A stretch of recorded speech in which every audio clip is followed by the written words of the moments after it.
প্রথম শ্রেণীর গণিত বইয়ের আজকের ভিডিওতে আমরা 110 পৃষ্ঠা থেকে আলোচনা শুরু করব। তো 110 পৃষ্ঠা অনেকগুলো অঙ্ক আছে, সবগুলোই তোমাদেরকে সমাধান করে দেব। তো দেখো এই যে 3 নম্বরে যে 25 থেকে 40 পর্যন্ত অঙ্কে লিখি।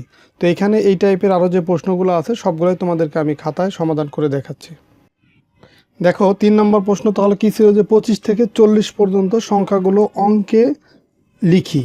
তো এখন তাহলে আমরা যে 25, তারপরে যে 26, 27, 28, 29, 30,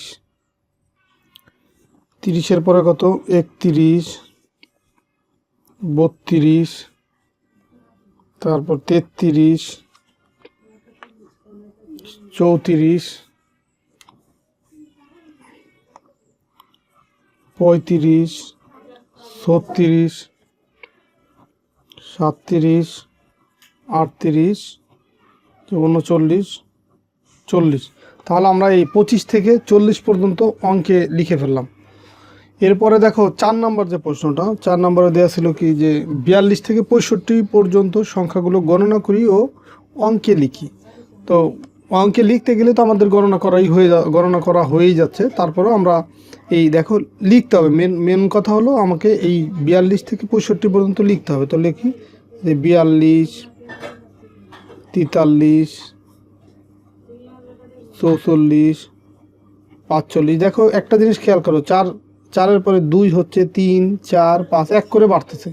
তারপর দেখো এই যে 46, 47, 48, 49, 49-এর পরে কত হয় 50। এখন এই দেখো 4-এর পরিবর্তে 5 হবে, তারপর 0, আবার 5 থেকে 1 করে বাড়বে 51, তারপরে 52, 53, 54, 55, 56, 57, 58, 59, 60, তারপর কি 61, 61-র পরে কত 62, 63, 64, 65। তাহলে আমার এই 42 থেকে 65 পর্যন্ত লেখা হয়ে গেল। এরপরের প্রশ্নটা দেখো 5 নম্বর প্রশ্ন। এখানে বলছে 60 থেকে 76 পর্যন্ত সংখ্যাগুলো গণনা করি ও অঙ্কে লিখি। তার মানে এখানে তোমাকে 60 থেকে 76 পর্যন্ত লিখতে হবে। তো 60 থেকে, তার মানে এইখানে 60 থেকে শুরু হবে, 60, 61, 62, 63, 64, 65, 66, 67, 68, তারপরে কত 69, তারপরে কত এই যে 70, 71, 72, 73, 74, 75, 76। তাহলে দেখো আমরা 60 থেকে 76 পর্যন্ত লিখে ফেললাম। মানে যত পর্যন্ত বলবে ওই জায়গায় এসে থেমে যাব, আর যত থেকে বলবে ওইখান থেকে হবে শুরু হবে। তো 6 নম্বর প্রশ্ন 80 থেকে 98 পর্যন্ত সংখ্যাগুলো গণনা করে অঙ্কে লিখি। তাহলে এখানে লিখবো কত 80 থেকে শুরু হবে এবং 98 পর্যন্ত। তাহলে দেখো 6 নম্বরে শুরু হবে কত 80 থেকে, 80, 81, 82, 83, 84, 85, 86, 87, 88, 89, তারপরে কত 90, 91, 92, 93, 94, 95, 96, 97, 98। দেখো যে 98 পর্যন্ত লিখে ফেললাম। তাহলে এই 2, 3, 4, এই 3, 4, 5, 6 চারটা প্রশ্নই তোমার এই সংখ্যা লেখা ছিল। তো আমরা সবগুলাই সমাধান করে ফেললাম। দেখো 7 নম্বর প্রশ্ন, যে বড় সংখ্যাটিতে টিক চিহ্ন দেই। বড় সংখ্যা, এই যে পাশাপাশি দুইটা সংখ্যা আছে, এই পাশাপাশি সংখ্যার দুইটার ভিতরে কোনটা বড় সেটাকে টিক চিহ্ন দিতে হবে। তো এখানে দেখো আছে 75, এখানে আছে 57, 75, আর এখানে আছে কত 57। তো বড় সংখ্যা চেনার উপায় হচ্ছে, এই ছোট আমরা যখন গণনা করব যে সংখ্যাটা আগে আসবে সেটা হচ্ছে ছোট, যেটা পরে আসবে সেটা বড়। যেমন আমরা যদি গণনা করি এখানে 57 আগে আসবে, 57 পরে আসবে 75, তার মানে 75 বড়। এভাবে বুঝতে পারি, অথবা এভাবে বুঝতে পারি যে প্রথমে হচ্ছে এই বাম পাশের যে সংখ্যা বা বাম পাশের যে অঙ্ক আছে সেটা কার বড় সেটা দেখব। যেমন দেখো এখানে 75 বাম পাশের অঙ্ক আছে 7, আবার এখানে 57 বাম পাশের অঙ্ক আছে 5। তো এখানে বড় কোনটা? এই 5-এর চেয়ে 7 বড়, তার মানে এই সংখ্যাটা বড়, যেটাই আমরা টিক চিহ্ন দিলাম। একইভাবে দেখো 69 96, এখানে বাম পাশে আছে 6, এখানে আছে 9, তার মানে এটা বড়। আবার দেখো 87 78, এখানে আছে 7, এখানে আছে 8, তাহলে বড় কোনটা? এই 8 বড় যেহেতু, তার মানে এই সংখ্যাটাই বড়। 59 95, এখানে আছে 5, এখানে আছে 9, মানে বাম পাশের অঙ্ক, 5-এর বাম পাশের মানে এই 95-এর বাম পাশের অঙ্ক কোনটা? 5। আবার 59-এর বাম পাশের অঙ্ক কোনটা? 5। তো এখন 5-এর চেয়ে 9 বড়, এই কারণে এই সংখ্যাটাই বড়। আবার দেখো 58, এটা আছে 85, তো এই 5-এর চেয়ে 8 বড়, তার মানে এই সংখ্যাটা বড়। তাহলে এভাবেও তোমরা বুঝতে পারো যে সংখ্যার বাম পাশের অঙ্ক বড়, ওই সংখ্যাটা হচ্ছে অন্য সংখ্যার তুলনায় বড়। কম সংখ্যাটিতে গোল চিহ্ন, গোল দাগ দিই, মানে এখানে যেটা ছোট সেটা হচ্ছে আমরা গোল দাগ দেবো। দেখো এখানে বাম পাশে আছে 5, এখানে আছে 2, তাহলে 5-এর চেয়ে 2 ছোট, তাহলে এই সংখ্যাটা ছোট, এই 25 ছোট। আবার দেখো এখানে আছে 3, এখানে আছে 4, তো 4-এর চেয়ে 3 ছোট, তার মানে এই সংখ্যাটা 49 থেকে ছোট। এই পরেরটা দেখো 65 আর আছে 56, তো এখানে আছে বাম পাশে 6, এখানে আছে 5, তার মানে এটা হচ্ছে ছোট। 6-এর তুলনায় 5 যেহেতু ছোট, তার মানে এই সংখ্যাটাই ছোট। আবার এখানে 70, এখানে 80, তো 8-এর তুলনায় 7 ছোট, এই কারণে এই 70 এই সংখ্যাটাই 80-র চেয়ে ছোট। 89 98, এখানে আছে 8, এখানে আছে 9, তো 9-এর চেয়ে 8 ছোট বিধায় এই 89 এই সংখ্যাটা ছোট।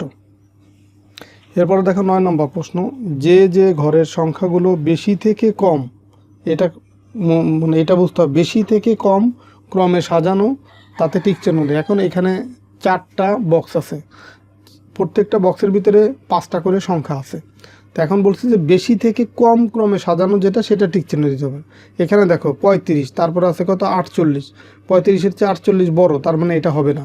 বলছে যে বেশি থেকে কম, মানে আগে হতে হবে বড় সংখ্যা, যেমন 70, তারপর আছে 66, তারপর 57 48 35। দেখো আস্তে আস্তে নিচের দিকে গেছে, এখানে আছে 7, এখানে 6, এখানে 5, এখানে 4, এখানে 3, মানে বড় থেকে ছোটোর দিকে গেছে। তাহলে এটা ঠিক আছে, এটা আমরা টিক চিহ্ন দেবো। আবার এটা দেখো 98 80, এখানে 9, এখানে 8, এই দুটো ঠিক আছে, বড় এটা ছোট। তারপর আবার দেখো 9, তাহলে 80 থেকে আবার এই উপরের দিকে গেছে, তাহলে এটা হবে না। এই আমাকে বেশি থেকে কম আস্তে আস্তে কমের দিকে যেতে হবে। তো এখানে 8, এখানে আছে 7, এখানে আছে 6, এখানে 5, এখানে 4। দেখো 8-এর চেয়ে 7 একটু ছোট, তার চেয়ে 6 আরেকটু ছোট, তার চেয়ে 5 আরেকটু ছোট, 4 আরেকটু ছোট, তার মানে এটা ঠিক আছে। এটা হচ্ছে বেশি থেকে কম ক্রমে সাজানো।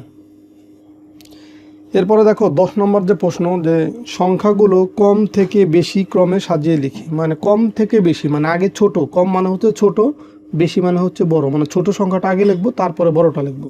তো এখানে দেখো 60 67 61 69 68, এখানে সবগুলারই বাম পাশের অঙ্ক বা দশক স্থানীয় অঙ্ক 1, এদের এখানে 6 6 6 6 6। তো সবগুলারই যদি এই বাম পাশের অঙ্ক একই থাকে, তখন আমরা চিন্তা করব এই ডান পাশের ঘরগুলা, মানে একক স্থানীয় অঙ্কগুলো আগে চিন্তা করব। মানে দশক স্থানীয় ঘর বা বাম পাশের ঘর আগে চিন্তা করব, তারপরে সেইগুলো যদি সব সেম হয় বা একই হয়, সেক্ষেত্রে আমরা একক স্থানীয় অঙ্ক বা ডান পাশের অঙ্ক তুলনা করব। তো ডান পাশে দেখো এখানে আছে 0 7 1 9 8, তো এর সবগুলোর ভিতরে 0 হচ্ছে সবচাইতে ছোট, তাহলে এই সংখ্যাটা হচ্ছে এইখানে যতগুলো সংখ্যা আছে সবগুলোর চেয়ে ছোট। তারপর দেখে 0-র চেয়ে একটু বড় কত? এই যে 61, তাহলে এই 60-এর চেয়ে একটু বড় কত হবে? 61। তো 1-এর চেয়ে আবার দেখো একটু বড় কত? এখানে আছে 7, এখানে 9, এখানে 8, তার মানে 7, তার মানে এটার চেয়ে একটু বড় হচ্ছে 67। তো এই দুইটার ভিতর দেখো এখানে 9, এখানে 8, তার মানে এটা আগে হবে, এই 68 আগে হবে, তারপরে হচ্ছে 69। তাহলে দেখো এখন যে ছোট থেকে বড় বা কম থেকে বেশি ক্রমে সাজানো হয়ে গেল, 60 61 67 68 69। এরপরে নিচেরটা দেখো, এই আগে আমরা চিন্তা করব বাম পাশের অঙ্ক। দেখো বাম পাশের অঙ্ক এখানে 4, এখানে 4, এখানে আছে 5, এখানে 6, এখানে 4, তাহলে এই 5 আর 6 যেটা আছে এটা তো বড়ই, তাহলে 4 যেহেতু 3 জায়গা আছে, এই 3টার ভিতরে ছোটটা পাবো। তো এই 3টার ভিতরে যেহেতু সবগুলোরই দশক স্থানীয় অঙ্ক বা বাম পাশের অঙ্ক 4, তাহলে চিন্তা করবো একক স্থানীয় অঙ্কে কোনটা ছোট আছে। একক স্থানীয় অঙ্ক 0, এটা হচ্ছে ছোট, তার মানে এই তিনটার ভিতরে এইটা আবার সবচেয়ে ছোট। তো এটা হয়ে গেল। বাকি আছে 42 আর 47, এর ভিতরে দেখো এখানে আছে 2, এখানে আছে 7, তার মানে 40-এর চেয়ে একটু বড় হবে কত, 42, মানে 47 আর 42-এর ভিতরে 42টা ছোট। তারপরে চলে যাবে কোনটা, এই 47, তো এটা দিয়ে দিলাম। এখন আছে এই দুইটা সংখ্যা, তো এই দুইটার ভিতরে এই দশক স্থানীয় অঙ্ক বা বাম পাশের অঙ্ক এখানে 5 আছে, এখানে 6 আছে, তার মানে এটা ছোট, তো ছোটোটা আগে লিখবো 54, আর আছে একটা 65, সেটা আমরা শেষে দিয়ে দেব। ছোট থেকে বড় ক্রমে সাজানো হয়ে গেল। এর পরেরটা দেখো, এখানে আছে 4, এখানে 5, এখানে 8, এখানে 5, এখানে 6, তাহলে দেখো 5 আছে দুই জায়গায়, যে এইটা আর এইটা, আর 4 আছে এক জায়গা, তার মানে এটা হচ্ছে সবচেয়ে ছোট, এই 43 আগে লিখে ফেললাম। এরপরে আমরা দেখো 5 যেহেতু দুই জায়গা আছে, তো 5-এর ঘরে যাব আগে, তো দুই জায়গায় যেহেতু 5, তারপরে একক স্থানে অঙ্ক যাবো। একক স্থানে এখানে আছে 4, এখানে আছে 8, তাহলে 4 ছোট, তাহলে এইটা আগে হবে 54, তারপর হবে 58, তাহলে দেখো 43 চলে গেল, 54 গেল, 58 গেল। এখন আছে এখানে আছে দশক স্থানে 8, এখানে আছে 6। আমরা প্রথমে দশক স্থানে অঙ্কগুলো আগে তুলনা করব। তো যেহেতু দশক স্থানে অঙ্ক এখানে পেয়ে গেলাম 6, তার মানে এটা 8-এর চেয়ে ছোটো, তাহলে 68 হবে আগে আসবে, তারপরে আসবে কত, শেষের যে 85 যেটা বাকি আছে এটা। তাহলে ছোট থেকে বড় বা কম থেকে বেশি ক্রমে সাজানো হয়ে গেল। এরপরে দেখো এই পরের যে 5টা সংখ্যা আছে, এর ভিতরে আগে আমরা দেখব যে দশক স্থানে অঙ্ক কার ছোট আছে। এখানে 6, এখানে 7, এখানে 9, এখানে 8, এখানে 5, তাহলে দেখো দশক স্থানীয় অঙ্ক সবচেয়ে ছোট ওই যে 58, এখানে 5, তাহলে এটা আগে আসবে। যেহেতু দশক স্থানীয় অঙ্কে 1 কিন্তু নাই, সবগুলো আলাদা আলাদা, সেক্ষেত্রে আমাকে আর একক স্থানের ঘরে যেতেই হবে না, তো 58 লিখে ফেললাম। তাহলে বাকিগুলোর ভিতরে দশক স্থানীয় অঙ্ক ছোটো কার, এই 65, এই 6, তাহলে এইটা হবে এখন। তো এটাও চলে গেল। এই তিনটার ভিতরে দশক স্থানীয় অঙ্ক এইখানে আছে 7, তার মানে এই সংখ্যাটা তার চেয়ে একটু বড়, মানে এই তিনটার ভিতরে এটা ছোট, মানে 77, তাহলে এটাও চলে গেল। এই দুইটার ভিতরে ছোট কোনটা, এখানে 9, এখানে 8, তার মানে এই 85টা হচ্ছে ছোট, আর বাকি আছে একটা 92, তারপরে আসবে এইটা। তাহলে এই ছোট থেকে বড় ক্রমে সাজানো হয়ে গেল। এখন যদি উল্টা প্রশ্ন থাকতো যে বড় থেকে ছোট ক্রমে সাজাইতে, তখন কিন্তু আমরা উল্টাই দিতাম, এই 92 আগে লিখতাম, তারপরে 85, তারপর 77, তারপরে 65, তারপরে 58। তো প্রশ্ন তোমাকে যেভাবে থাকবে ওই অনুসারে তোমাকে উত্তর লিখতে হবে। ছোট থেকে বড় যদি বলে বা কম থেকে বেশি বলে তখন এইভাবে, আর বেশি থেকে কম বললে বড়টা আগে আসবে, তারপর আস্তে আস্তে কমের দিকে যাবে। তো এই ছিল তোমার 110 পৃষ্ঠা আলোচনা। আশা করি সব ভালোভাবে বুঝতে পারছো। তো এর পরের ভিডিওতে আমরা 111 পৃষ্ঠা থেকে আলোচনা শুরু করব। আল্লাহ হাফেজ।